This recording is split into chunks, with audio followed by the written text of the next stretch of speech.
कई केंद्रीय मंत्रियों से कर सकते हैं मुलाकात। उत्तराखंड देवस्थानम बोर्ड की कार्रवाई को लेकर फैसला, सरकार ने अगले आदेश तक रोका। मुख्यमंत्री पुष्कर सिंह धामी ने दी जानकारी। भाजपा के राष्ट्रीय अध्यक्ष जेपी नड्डा उत्तराखंड का करेंगे दौरा। 20 अगस्त 11 बजे पंतनगर एयरपोर्ट पहुंचेंगे नड्डा। देहरादून में बीजेपी ई संवाद वर्चुअल कार्यक्रम की शुरुआत। बीजेपी कार्यालय में भाजपा अध्यक्ष मदन कौशिक के साथ सीएम धामी भी रहे मौजूद। उत्तराखंड मंत्री बिशन सिंह चूफाल ने पेयजल विभाग के साथ की बैठक। जल जीवन मिशन के तहत बचे हुए गांव में जल संकट दूर करने के निर्देश। ऋषिकेश के शिवालिक हेडक्वार्टर में भारत आजादी अमृत महोत्सव कार्यक्रम में कैबिनेट मंत्री सुबोध उनियाल ने की शिरकत। आप देख रहे हैं के न्यूज, खबरों का सारथी। नमस्कार, उत्तराखंड की खबरों में आपका स्वागत है। मैं हूं आपके साथ शैलेंद्र चौहान और शुरुआत करेंगे देहरादून की खबर से। खबर देहरादून से है, जहां सीएम पुष्कर सिंह धामी 2 दिवसीय दिल्ली दौरे पर हैं। वहीं दिल्ली प्रवास के दौरान मुख्यमंत्री धामी देश के गृह मंत्री अमित शाह के साथ ही अन्य केंद्रीय मंत्रियों से मुलाकात कर सकते हैं। हालांकि कौन कौन से केंद्रीय मंत्रियों से सीएम की मुलाकात तय हो गई है, इसका कार्यक्रम अभी जारी नहीं किया गया। वहीं करीब 1.25 महीने के मुख्यमंत्री कार्यकाल में धामी का ये तीसरा दिल्ली दौरा है। अगले साल होने वाले विधानसभा चुनाव को देखते हुए मुख्यमंत्री पर्यटन, सीमांत क्षेत्रों के विकास समेत अन्य विषयों पर केंद्र से कुछ सौगात मांग सकते हैं। दिल्ली दौरे पर जाने से पहले सीएम धामी ने कहा कि जल्द ही राज्य में वो नई योजनाओं का शुभारंभ करने जा रहे हैं। मुझे वहाँ पर जो सरकारी कामकाज है उसके तहत केंद्रीय मंत्रियों से भेंट करनी है, जिसमें हमारे प्रदेश की कुछ योजनाएं जो जल्दी ही लागू होनी है, उन्हीं के लिए मैं निवेदन करने वहाँ जा रहा हूँ कि जिससे जल्दी से जल्दी उन योजनाओं के लिए यहाँ पर धन आवंटन हो जाए। जो प्रक्रिया चल रही है वो तेज़ी से हो जाए और जल्दी से जल्दी वो धरातल पर उतर जाए। उत्तराखंड देवस्थानम बोर्ड की कार्रवाई को सरकार ने अगले आदेश तक रोक दिया है, जिसकी जानकारी खुद मुख्यमंत्री पुष्कर सिंह धामी ने दी। मुख्यमंत्री धामी का कहना है कि बोर्ड को भंग करने की मांग को लेकर लगातार आंदोलन किया जा रहा है, जिसमें हकूकधारियों के हितों को प्रभावित होने की बात है। ऐसे में सरकार ने हाई पावर कमेटी का गठन कर दिया है, जो सभी शिकायतों और समस्याओं का निस्तारण करेगी। फिलहाल कमेटी की रिपोर्ट आने तक देवस्थानम बोर्ड के काम को रोक दिया गया है।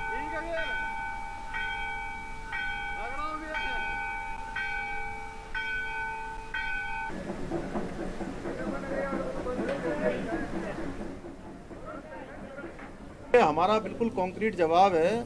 हमने कहा है कि देवस्थानम बोर्ड पर हम जो है सारे लोगों के विचार सुनकर, हकूकधारी हैं, रावल हैं, पंडे हैं, पुरोहित हैं, जो भी उसके अधिकार क्षेत्र में आते हैं या जिनके क्षेत्र में जो चारधाम देवस्थानम की उसमें आते हैं, परिधि में आते हैं, उन सब की बात सुनेंगे। उनकी बात सुनने के बाद जो है हमने हाई पावर कमेटी बना दी है और हाई पावर कमेटी उस पर काम करना शुरू कर देगी। सबकी बात सुनने के बाद जिनके जो ग्रीवांसेज हैं, जिनको जो परेशानियाँ हम अपनी बताएंगे, उसका हम हल करेंगे। तब तक जो है बोर्ड का काम जो है हम यथावत रख रहे हैं, रोक रहे हैं।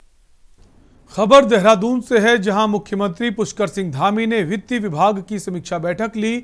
सोमवार को देर रात तक मुख्यमंत्री धामी ने मुख्य सचिव, अपर मुख्य सचिव, सचिव वित्त के विभिन्न विभागों के उच्चाधिकारियों के साथ राज्य की वित्तीय स्थिति की समीक्षा की। इस दौरान मुख्यमंत्री ने राज्य से गरीबी, बेरोजगारी एवं पलायन से मुक्ति के लिए संतुलित एवं समावेशी विकास पर भी ध्यान देने के निर्देश अधिकारियों को दिए हैं।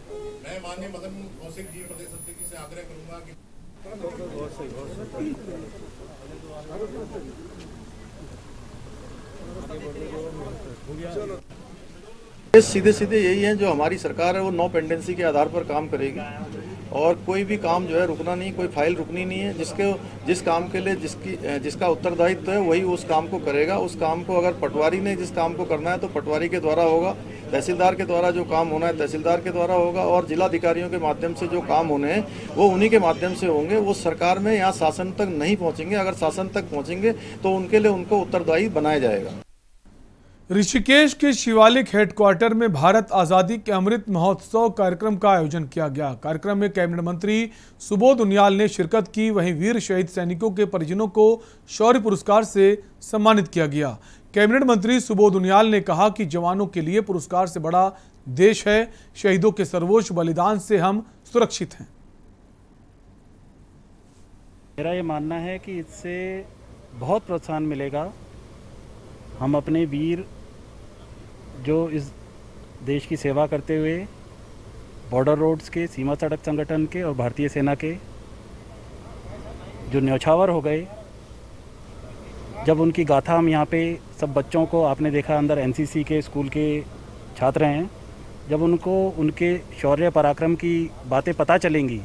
कई बार ये चीज़ें किताबों में दबकर परिवार के सदस्यों के बीच में रहकर ख़त्म हो जाती हैं, लेकिन जब आम सामान्य जनता बच्चों को पता चलेंगी तो मेरा मानना है कि उनको बहुत प्रोत्साहन देंगी और अपनी भारत की सेना पर, सीमा सड़क संगठन पर बच्चों को बहुत गर्व होगा।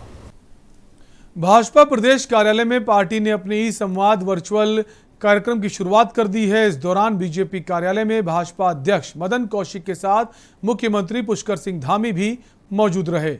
वहीं मीडिया से बातचीत में प्रदेश अध्यक्ष मदन कौशिक ने बताया कि आगामी चुनाव को देखते हुए बीजेपी ने प्रदेश में विकास के बढ़ते कदम विषय पर विकास की बात बूथ के साथ वर्चुअल कार्यक्रम किया जा रहा है। इन सभी मामले में प्रदेश अध्यक्ष मदन कौशिक ने क्या कुछ कहा, आपको सुनाते हैं। संवाद कार्यक्रम, इसमें हमारा बूथ तक का जो हमारे 11,235 बूथ हैं, 252 मंडल हैं, 14 जिले हैं, 2365 शक्ति केंद्र हैं। हमने उन कार्यकर्ताओं को इस दिशा में जोड़ते हुए और एक नया कार्यक्रम आज से शुरुआत की है, ई संवाद कार्यक्रम। इस ई संवाद कार्यक्रम का उद्देश्य सरकार की जो कल्याणकारी योजनाएं हैं, सरकार की जो लाभकारी योजनाएं हैं, अंतिम छोर तक बैठे हुए व्यक्ति तक हम अपने कार्यकर्ताओं को ये सारी बताते हुए उनको आगे बढ़ाने का काम करेंगे। आज इस कार्यक्रम में प्रदेश की विकास की योजनाओं के संबंध में माननीय मुख्यमंत्री जी ने पूरे प्रदेश के हमारे युवाओं को, नौजवानों को और हमारे कार्यकर्ताओं को, ये जो हमारा मजबूत संगठन है उससे जुड़े हुए हमारे सभी हमारे कार्यकर्ताओं को अवगत कराया है। और ये कार्यक्रम हमारा अगले 2 महीने तक लगातार सप्ताह में एक बार जारी रहेगा। सरकार के कोई मंत्री और संगठन के कोई अधिकारी इस कार्यक्रम को इसी प्रकार से आगे बढ़ाएंगे। और निश्चित रूप से आज मैं देख रहा था, जब कार्यक्रम से हमारा नौजवान जुड़ा हुआ था, कार्यक्रम में जुड़े हुए नौजवानों के चेहरे को मैं देख रहा था, उत्साह को देख रहा था। और मुख्यमंत्री जी के प्रति एक जो उत्साह है प्रदेश के अंदर, ये हमें युवा मुख्यमंत्री मिला जिसके नेतृत्व में हम निरंतरता में आगे बढ़ते हुए राज्य को एक विकास की नई दिशा देते हुए आगे बढ़ रहे हैं। खबर देहरादून से है, जहां पेयजल मंत्री बिशन सिंह चुफाल ने विधानसभा में पेयजल विभाग के अधिकारियों के साथ बैठक की।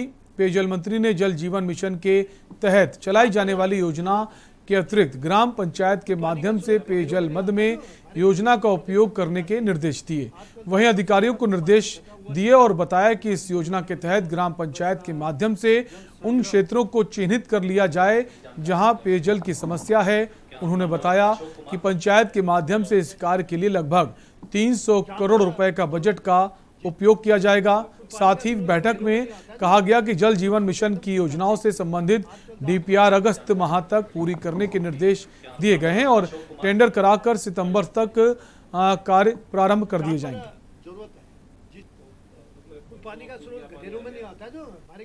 जो हमारा घर घर नल उसमें जल वाली जो योजना है, उस योजना की हमने आज विभागीय अधिकारियों की बैठक ली। इस बैठक में हमारे जो निर्णय हुआ कि जो सर्वे का काम पूरे प्रदेश में पूरा हो चुका है, पानी का मापन भी पूरा हो चुका है।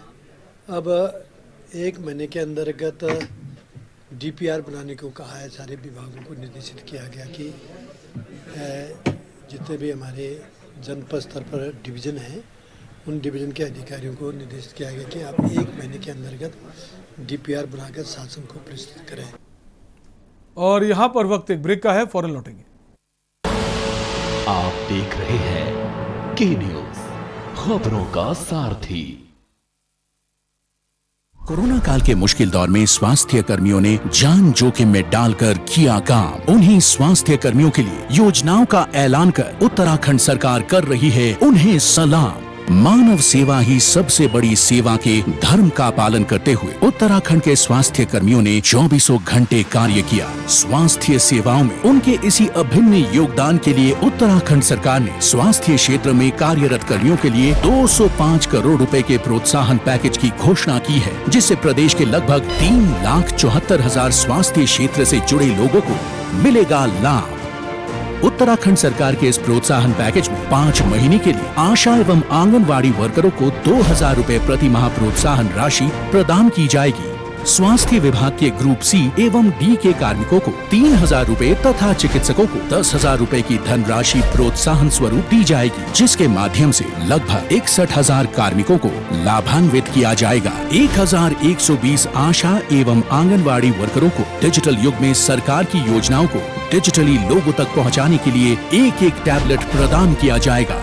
कोरोना के इस मुश्किल समय में कार्मिकों को कोरोना से सुरक्षित रखने के लिए भी सरकार ने योजना बनाई है, जिसमें कोविड-19 के दुष्प्रभाव से बचाने तथा इनमें रोग प्रतिरोधक क्षमता बढ़ाने के उद्देश्य से इन्हें आयुर्वेदिक एवं होम्योपैथिक किट भी वितरित की जाएगी। जनपद हरिद्वार एवं पिथौरागढ़ में राजकीय मेडिकल कॉलेज की स्थापना की जाएगी, जिसके लिए चालू वित्तीय वर्ष में 70 करोड़ की धनराशि अवमुक्त की जाएगी। हमारे चिकित्सा के क्षेत्र में काम करने वाले चाहे डॉक्टर हो या उनकी पूरी टीम हो, उन्होंने बहुत ही सूझबूझ से, गंभीरता से, संवेदनशीलता से बहुत शानदार तरीके से काम को किया। मैं इसके लिए आप सबको बधाई देता हूँ। कोरोना काल में कर्तव्य निष्ठा से स्वास्थ्य कर्मियों ने बचाई राज्यवासियों की जान। अब मानव सेवा के लिए उत्तराखंड सरकार स्वास्थ्य कर्मियों का कर रही है सम्मान। जुबान के लिए उड़ चला गैरों की ज़मीं पर, खुशबू अपने पन की ढूंढता औरों की ज़मीं पर, मेरी माटी की ये जुबान, मेरी माटी की ये जुबान है मुझसे दूर मीलों दूर, पर ये दिल है कि चख रहा है उन्हीं अल्फाजों का नूर नूर और नूर। दूर कितना भी जा, इस जुबान से दूर ना जा पाओगे। विमल, बोलो जुबान केसरी।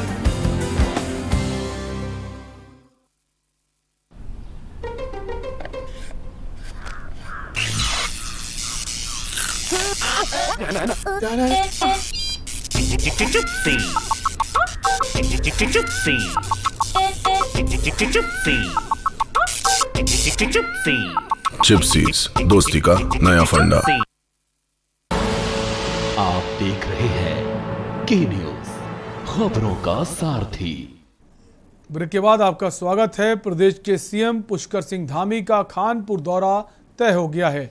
आगामी 12 अगस्त को सीएम धामी खानपुर के दल्लेवाला गांव में आएंगे। वहीं सीएम का कार्यक्रम तय होते ही जिला प्रशासन सतर्क हो गया है और कार्यक्रम की तैयारी शुरू कर दी।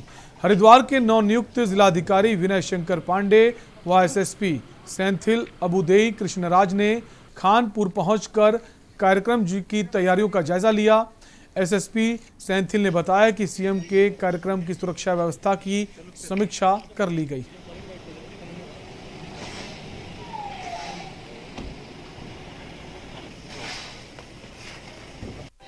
जल्द को 12 तारीख को माननीय मुख्यमंत्री जी का एक दौरा प्रस्तावित है। खानपुर में एक कन्या महाविद्यालय की एक आधारशिला रखी जानी है। उसी सिलसिले में मैं एसएसपी साहब और जो भी हमारे लाइन डिपार्टमेंट से उनकी पूरी टीम ने यहाँ विजिट किया कि कहाँ पर उनका हेलीकॉप्टर उतरेगा, कार्यक्रम स्थल की क्या स्थिति है, इन सब चीज़ों का हम लोगों ने बहुत गहनता से एक परिशीलन कर लिया है। जो कमियां हैं उसको भी संबंधित विभागों को अवगत करा दिया गया है। हमारे लोकल एसडीएम साहब और सीओ साहब लगातार इसको मॉनिटर कर रहे हैं। तो ये जो है अगस्त 12 तारीख को माननीय मुख्यमंत्री जी का कार्यक्रम प्रस्तावित है। उसमें जो है डीएम साहब, मैं और माननीय विधायक द्वारा जो है जो कार्यक्रम स्थल है उसका जो हमने मना किया है और हेलीपैड का भी हमने मना किया है और कहाँ कुछ कमियों को पूरी करने उसी बारे में दिशा निर्देश दिया है और हमारा सीओ साहब और एसडीएम साहब जो है लगातार फॉलो करके जो है इसका और बेहतर कराएंगे। बीजेपी के राष्ट्रीय अध्यक्ष जेपी नड्डा उत्तराखंड का दौरा करेंगे। दौरे की जानकारी देते हुए भाजपा प्रदेश अध्यक्ष मदन कौशिक ने बताया कि राष्ट्रीय अध्यक्ष 20 अगस्त 11 बजे पंतनगर एयरपोर्ट पहुंचेंगे, जहां से वे हल्द्वानी के लिए निकलेंगे। इस दौरान रास्ते में कई जगह उनका स्वागत किया जाएगा।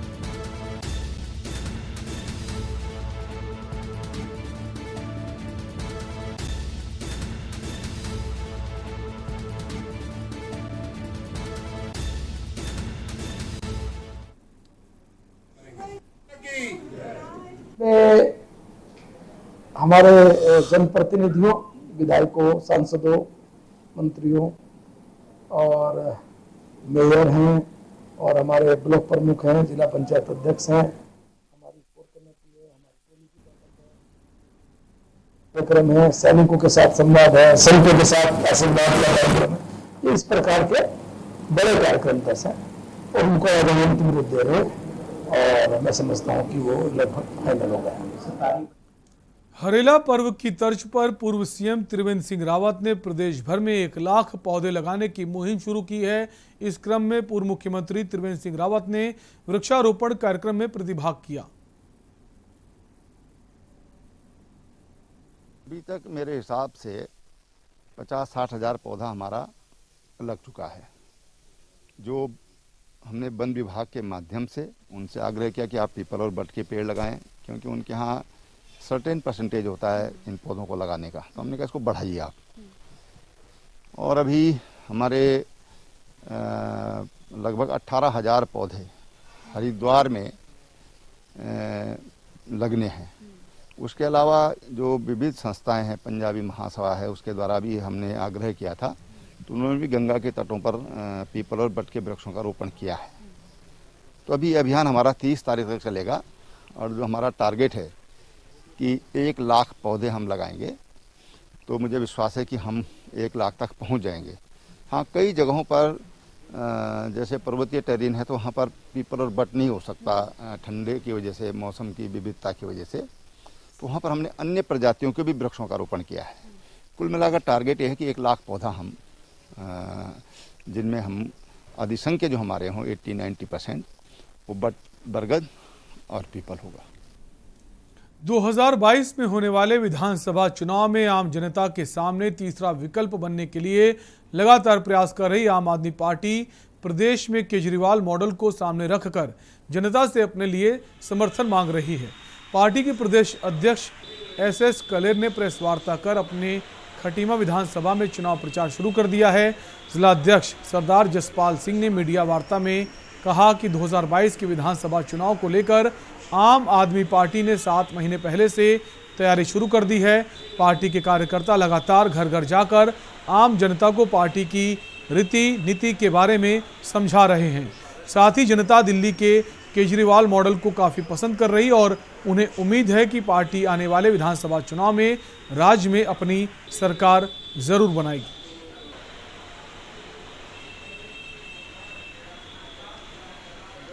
इसमें हमारा विजन क्लियर है। हम साफ कहते हैं कि 2022 में हम सरकार बनाएंगे और खटीमा विधानसभा से हमारा प्रत्याशी पूर्ण बहुमत से और अच्छे बहुमत से विजयी होगा। और जितनी विधानसभाएं हमारी 70 विधानसभाएं हैं, हम ऑलमोस्ट सभी विधानसभा में इस टाइम लीड कर रहे हैं। पिछले 7 महीने से हम विधानसभाओं के गांव-गांव जाकर लोगों के साथ बातचीत कर रहे हैं, लोगों को बता रहे हैं, आम आदमी पार्टी के सारे कार्यक्रम बता रहे हैं। दिल्ली में आम आदमी पार्टी का क्या क्या कार्यक्रम हो रहे हैं, दिल्ली में आम आदमी पार्टी क्या क्या सुविधाएं दे रही है, उसके बारे में जनता को हमने पूरी तरह से अवगत करा दिया है कि आम आदमी पार्टी को अगर आप चुनेंगे तो दिल्ली मॉडल को हम उत्तराखंड में उसी तरह से उतार देंगे जैसे कि दिल्ली में काम हो रहा है, वही काम उत्तराखंड में होगा। और उत्तराखंड की खबरों में वक्त हो चला एक छोटे से ब्रेक का, जल्द लौटेंगे। आप देख रहे हैं के न्यूज, खबरों का सारथी। कोरोना काल के मुश्किल दौर में स्वास्थ्य कर्मियों ने जान जोखिम में डालकर किया काम। उन्हीं स्वास्थ्य कर्मियों के लिए योजनाओं का ऐलान कर उत्तराखंड सरकार कर रही है उन्हें सलाम। मानव सेवा ही सबसे बड़ी सेवा के धर्म का पालन करते हुए उत्तराखंड के स्वास्थ्य कर्मियों ने 24 घंटे कार्य किया। स्वास्थ्य सेवाओं में उनके इसी अभिन्न योगदान के लिए उत्तराखंड सरकार ने स्वास्थ्य क्षेत्र में कार्यरत कर्मियों के लिए 205 करोड़ रुपए के प्रोत्साहन पैकेज की घोषणा की है, जिससे प्रदेश के लगभग 3,74,000 स्वास्थ्य क्षेत्र से जुड़े लोगों को मिलेगा लाभ। उत्तराखंड सरकार के इस प्रोत्साहन पैकेज में 5 महीने के लिए आशा एवं आंगनवाड़ी वर्करों को 2,000 रुपए प्रति माह प्रोत्साहन राशि प्रदान की जाएगी। स्वास्थ्य विभाग के ग्रुप सी एवं डी के कार्मिकों को 3,000 रुपए तथा चिकित्सकों को 10,000 रुपए की धनराशि प्रोत्साहन स्वरूप दी जाएगी, जिसके माध्यम से लगभग 61,000 कार्मिकों को लाभान्वित किया जाएगा। 1,120 आशा एवं आंगनवाड़ी वर्करों को डिजिटल युग में सरकार की योजनाओं को डिजिटली लोगों तक पहुंचाने के लिए एक टैबलेट प्रदान किया जाएगा।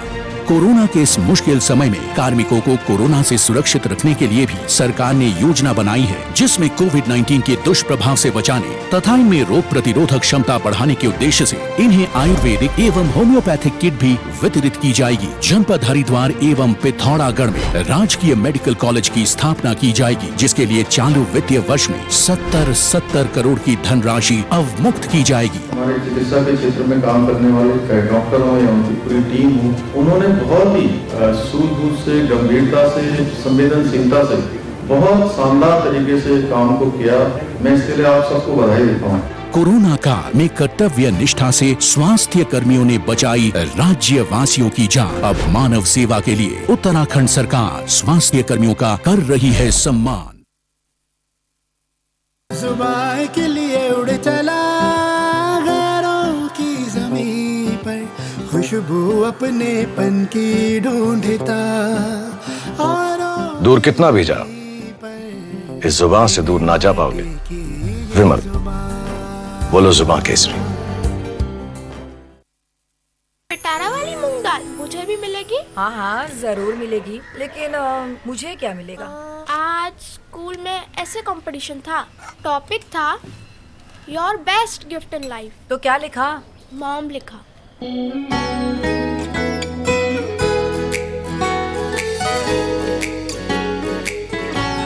पिटारा, खजाना खास पलों का। आप देख रहे हैं के न्यूज, खबरों का सारथी। ब्रेक के बाद एक बार फिर आपका स्वागत है। खबर रामगढ़ से है, जहां उद्यान भूमि बाहरी व्यक्ति को आवंटित किए जाने को लेकर रामगढ़ के लोगों में खासा आक्रोश है।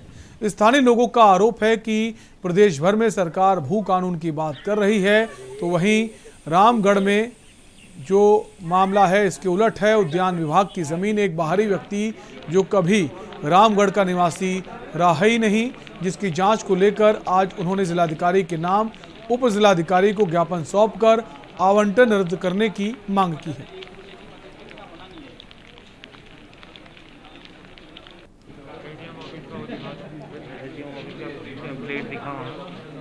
आज रामगढ़ के सारे जनप्रतिनिधि एक सामाजिक मुद्दे को लेकर, जब पूरे प्रदेश में भू कानून की बात होती है तो रामगढ़ में भू हथियाने की बात हो रही है। एक बाहर का व्यक्ति जो वहाँ का रहने वाला नहीं हो और वहाँ उसका जेडे का 1 इंच ज़मीन ना हो, उसको प्रशासन कैसे मदद कर रहा है, ये सब लोग संदेह में हैं। और इसी संदेह को दूर करने के लिए हमने डीएम साहब को संबोधित ज्ञापन एसडीएम साहब को सौंपा है और हमने चाहा है कि इस मामले की जल्द से जल्द जांच हो। एक हॉर्टिकल्चर के उद्यान में जो पहले से गवर्नमेंट ने एक्वायर किया है और उद्यान विभाग को दी है, वो अचानक से एक व्यक्ति आप 45-50 साल आके अपना नॉन जेडे का उसमें बताना, ये हास्यास्पद है। और इस विषय में हम लोग सब लोगों ने चाहा है, पूरा हमारा जनसमूह आया है। खबर पौड़ी से है, जहां प्रदेश में बारिश लोगों पर कहर बनकर टूटी है और भूस्खलन से कई संपर्क मार्गों पर आवाजाही खतरनाक बनी हुई है। ऋषिकेश श्रीनगर राष्ट्रीय राजमार्ग NH58 पर लगातार भूस्खलन से जनजीवन अस्त व्यस्त हो गया है। वहीं हाईवे के तोता घाटी पर पहाड़ी से लगातार भूस्खलन हो रहा है और हल्की सी बारिश में बोल्डर गिर रहे हैं। ऐसा ही भयावह तस्वीर सामने आई है, जहां हाईवे पर देखते देखते लगातार बोल्डर गिर रहे हैं और कई मार्गों पर लगातार भूस्खलन हो रहा है। खास तौर पर पहाड़ियां दरक रही हैं।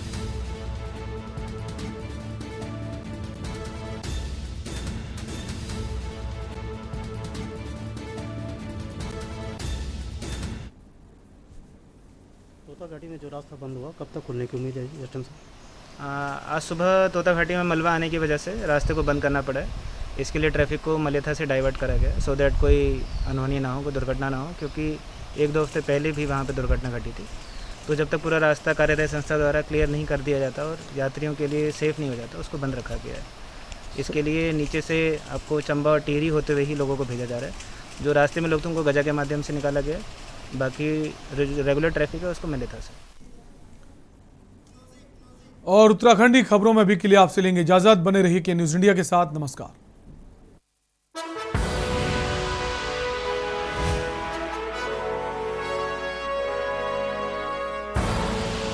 आप देख रहे हैं के न्यूज़, खबरों का सारथी।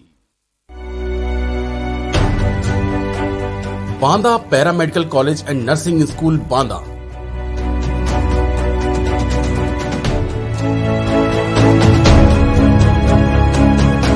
इंडियन नर्सिंग काउंसिल नई Delhi, Atal Bihari Vajpayee medical university Lucknow.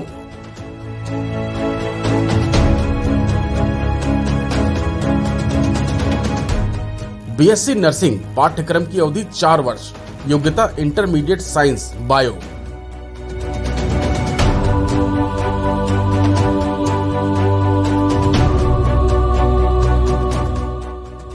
Diploma in general nursing and midwifery GNM staff nurse पाठ्यक्रम की अवधि 3 वर्ष, योग्यता इंटरमीडिएट किसी भी वर्ग से, अंग्रेजी अनिवार्य।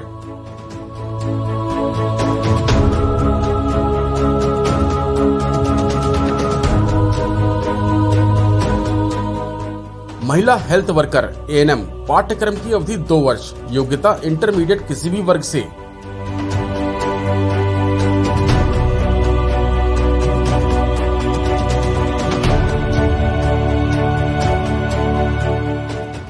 डिप्लोमा इन फिजियोथेरेपी डीपीटी पाठ्यक्रम की अवधि 2 वर्ष, योग्यता इंटरमीडिएट साइंस बायो एवं मैथ।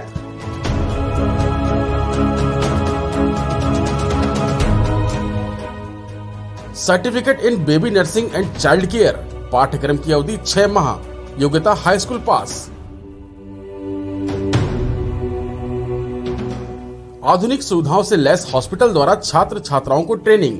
सरकारी अथवा प्राइवेट हॉस्पिटल में प्राथमिकता के आधार पर नियुक्ति। सरकार द्वारा स्कॉलरशिप की सुविधा उपलब्ध कराई जाती है।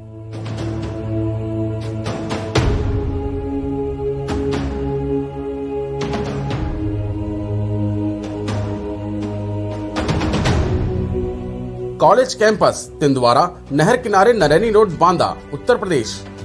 ऑफिस डिग्गी चौराहा, बांदा, उत्तर प्रदेश। Phone number 0519222592। संपर्क मोबाइल नंबर 8127846396, 9936891095।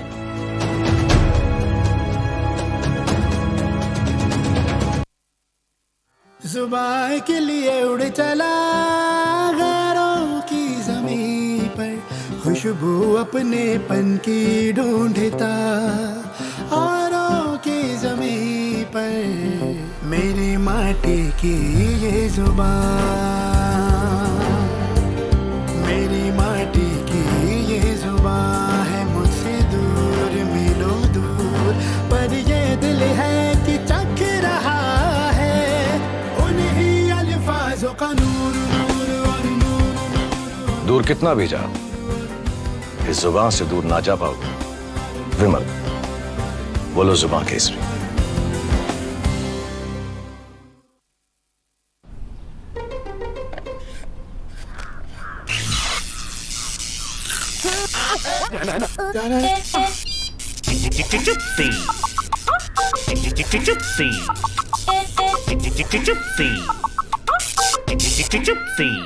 चिप्सीज, दोस्ती का नया फंडा।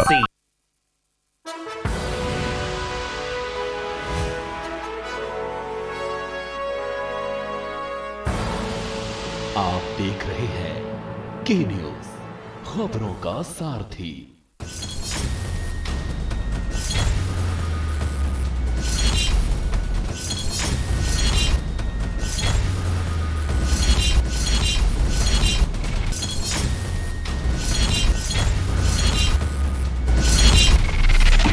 कार्यक्रम के प्रायोजक हैं गोल्डी मसाले। नमस्कार, मैं हूं प्रदीप।